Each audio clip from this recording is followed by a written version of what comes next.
More steps towards the one world religion have just taken place on September 14th and 15th, 2022, with Catholicism and Islam pretty much coming together and say, yeah, we worship the same God and we're brothers and sisters, just different paths to a different God. This is all falling under the umbrella of the uniting of the Abrahamic religions, Judaism, Islam, and Christianity, of course, but not the real Christianity. It's Catholicism that's being united under this one world religion. The big event that took place on September 14th and 15th was at the 7th Congress of Leaders of World and Traditional Religions, and it concluded on last Thursday. But before I get into that, I'll briefly just touch on and remind people of the Abrahamic family house being built in Abu Dhabi, where it's a religious center for Catholics, Muslims, and Jews to all come together and worship all through the Abrahamic religions there at this one thing.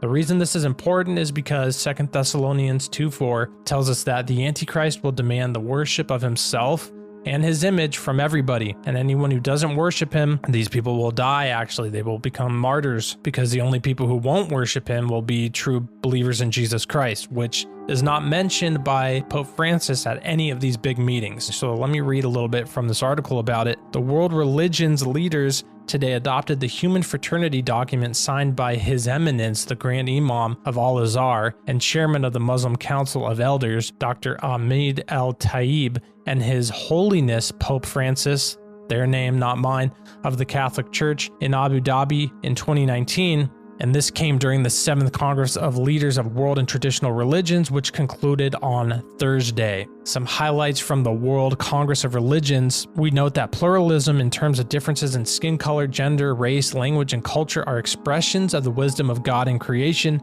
Religious diversity is permitted by God, and therefore any coercion to a particular religion and religious doctrine is unacceptable. So, as you can tell, they're not saying here at these events that Jesus Christ is the Son of God, the Messiah, the only way to heaven, because that would contradict Islam and Judaism. So it's uniting. Everybody's giving up the truth here. They're all just coming together to get along, to give up the truth, which is that salvation is found through Jesus Christ alone. Back to the article, it says, we recognize the importance and value of the document of human fraternity for world peace and living together between the Holy See and Al-Azhar al-Sharif. And then they mention 2 different documents that were resolved and signed into place by the UN General Assembly, as well as the Makkah Declaration adopted in Mecca in 2019.